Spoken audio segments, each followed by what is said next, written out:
자, 일단은 제가 매번 좋아하는 거 있잖아요. 어떤 거죠? 친비트파가 비트코인 칭찬하면 그건 그냥 그렇다. 하지만 레이달리오 같은 보수적인 투자 성향을 가진 분들이 투자한다고 하는 건 강력한 호재. 이게 강력한 호재인데요. 친비트파가 칭찬하는 거는 뭐 당연한 건데 레이달리오 같은 이런 원칙이라는 또 제가 좋아하는 책을 쓰신 저자죠.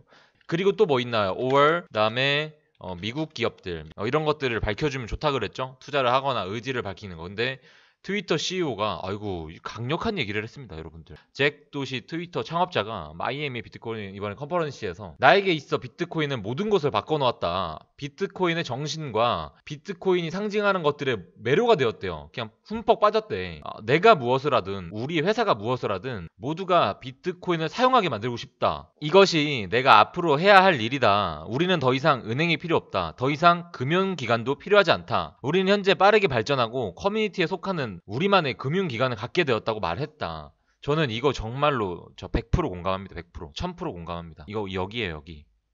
그러니까 근데 조금 위험한 발언이기도 해요. 이 발언은 뭐냐면 무정부 발언이거든요. 무정부. 무정부에 조금 성향이 있는 거예요. 더 이상 우리는 통제당할 필요가 없다고 은행한테. 이번에 진짜 강력한 호재 나온 거예요. 어떻게 보면은. 저는 개인적 바람은 잭도시 형님이 머스크 형 트윗 자제 좀 시켰으면. 네, 알겠는데 어떤 의도로 머스크 형이 자꾸 이렇게 움직이는지 알겠는데 그러니까 어떻게 보면은 인플루언서는 가장 큰 힘은 관심이거든요. 관심. 근데 이게 무관심으로 변하는 순간 인플루언서는 죽는 건데 무관심으로 돌리자는 이제 운동을 막 하고 있죠. 또 금주에 또 핫 키워드 이슈가 있죠.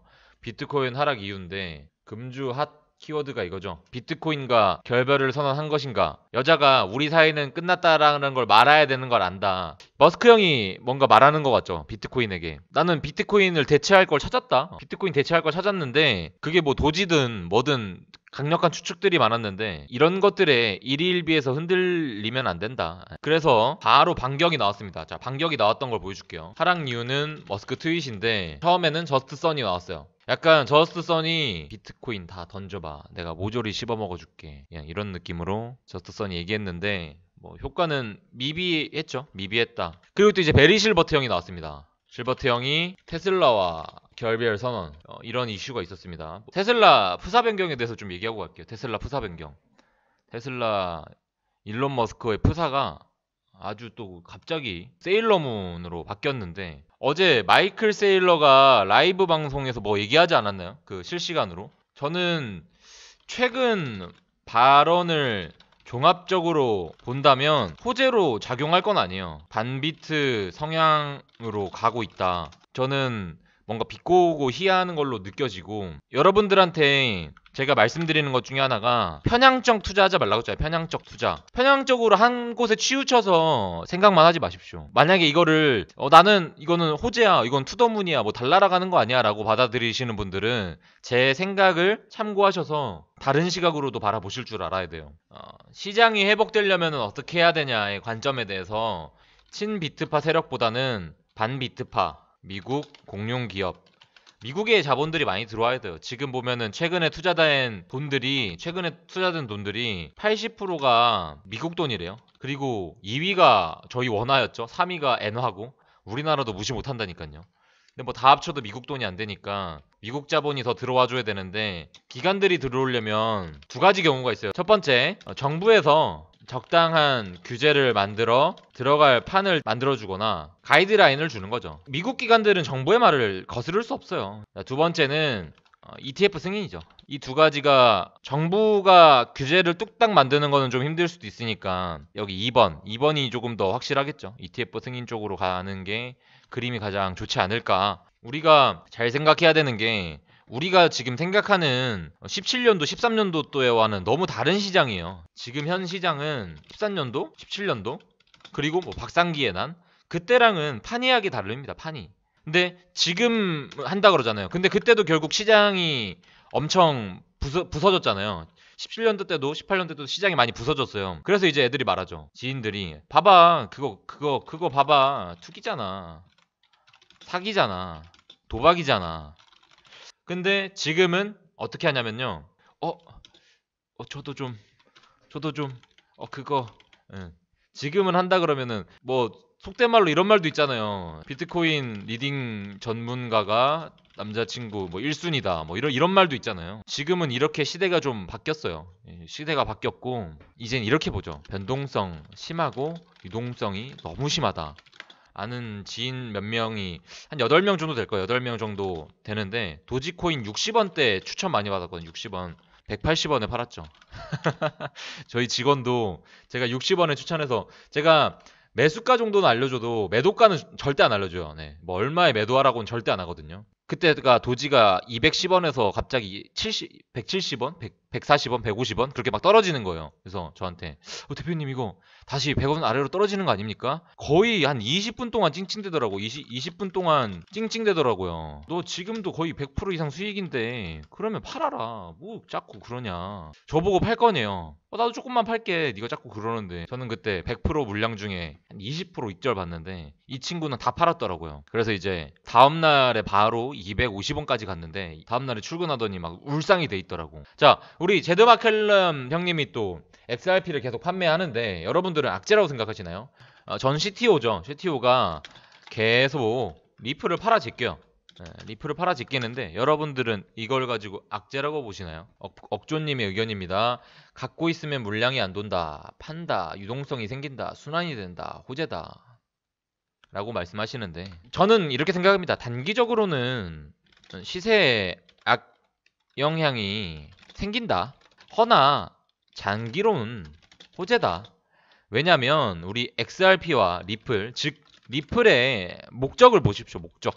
리플의 목적. 비트코인이야 순환이 하는 게 아니라 어떻게 보면은 이제 상징성과 그리고 금과 같은 이제 희소성 그런 거잖아요. 상징성, 희소성. 근데 리플이 상징성과 희소성은 아니죠. 리플의 목적은 뭔가요? 리플의 목적. 리플 회사가 하고 있는 것들 무엇인가요?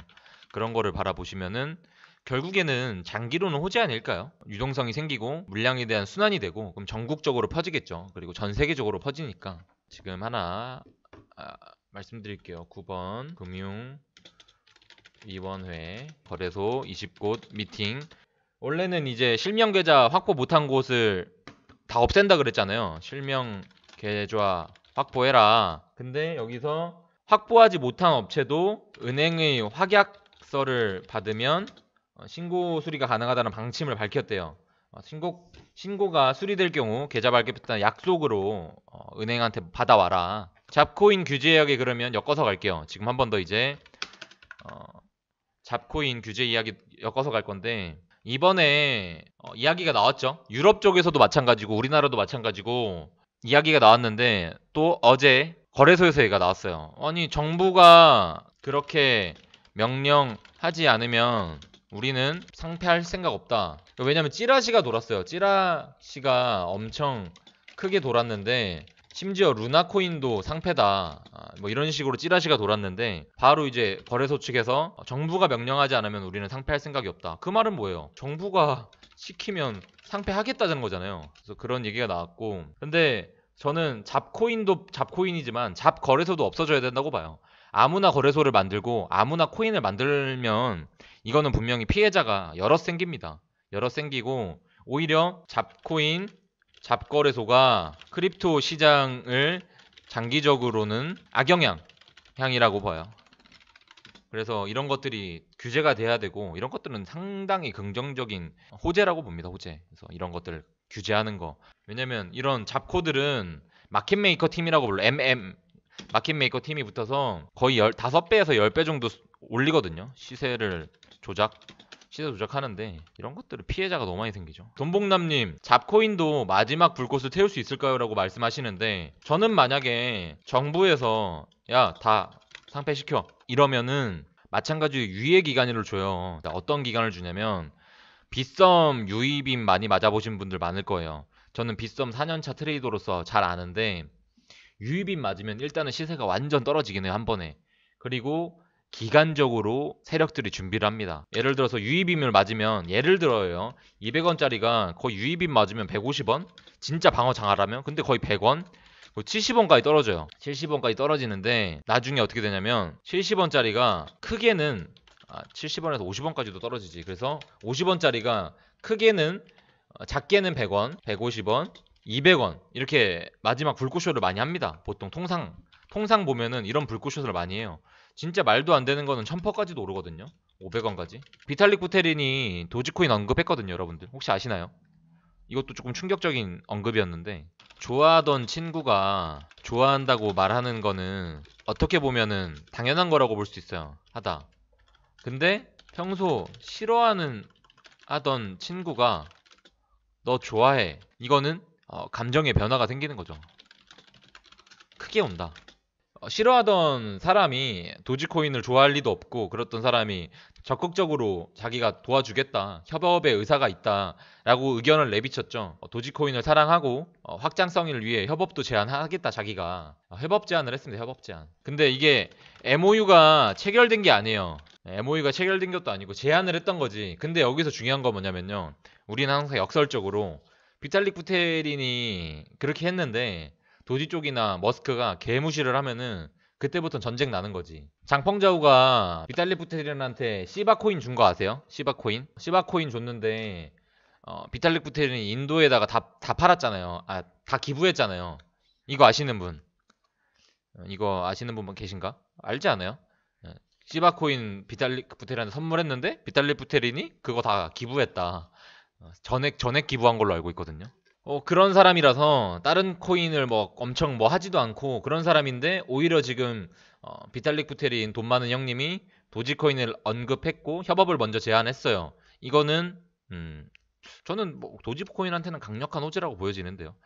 장이 너무 안 좋아가지고 시세 분출이 안 나올 것 같지, 또 이번에 탈출 못하신 도지코인 홀더분한테는 담비 같은 존재였지 않았을까. 자, 인플레이션은 뭔가, 이거는 쭉 설명 안 할게요. 그냥 딱 간단하게 문장으로 말씀드릴게요. 내 임금 상승 속도보다 물가 상승 속도가 빠른 것, 이게 인플레이션 현상인데, 통화에는 4단계 정책이 있는데, 첫 번째가 뭐죠? 양적 완화, 두 번째가 테이퍼링, 세 번째가 금리 인상, 네 번째가 긴축 경제죠. 긴축. 자, 여기서 우리가 여긴 거예요. 테이퍼링.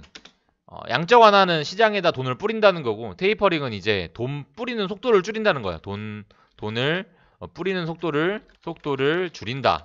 그리고 금리는 금리 인상을 통해서 시장에 있는 돈을 오히려 가져오는 거죠. 돈을 오히려 수거해 오는 거. 긴축도 마찬가지고. 5월달 고용 이슈 있었어요. 뭐냐면 여기서 한 대략 100만 명이 한 90만 명 정도?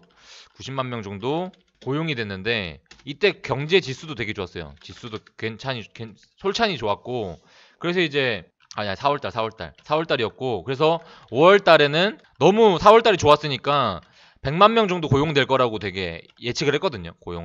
고용이 될 거다, 100만 명이.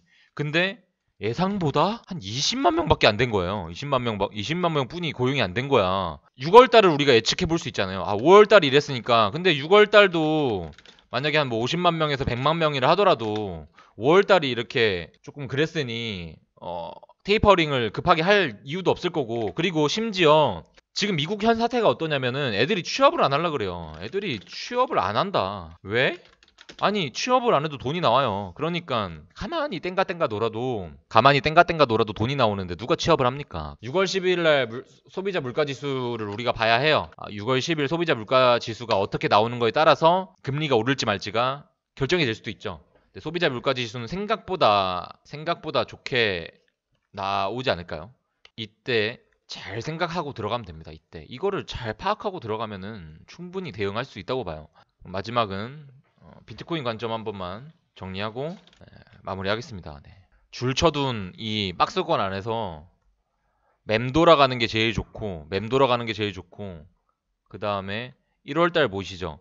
1월달 이 그림으로 만들어주는 게 제일 좋은데, 한 번 더 여기서 하락이 나온다 한들, 한 번 더 하락이 나와줘도 이 그림으로 가는 게 좋아요. 이 그림. 그래서 슬슬 말아 올려주고, 그리고 42,000달러에서 그냥 긴 양봉 하나. 이게 제일 좋은 그림. 이게 제일 좋은 그림입니다. 그래서 굳이 우리가 어떻게 될지도 모르는 시장에 투자할 필요 없잖아요. 아직 어떻게 될지도 방향도 안 잡혀졌는데 투자할 필요도 없고, 그러니까 굳이 현금 보유를 줄일 필요는 없겠죠. 현금 보유를 그렇다고 너무 많이 늘려서도 안 되겠지만 저는 아직도 70% 정도 유지 중입니다. 계속 짜잘짜잘하게 트레이딩을 할 거지만은 계속 현금은 보유 중이다.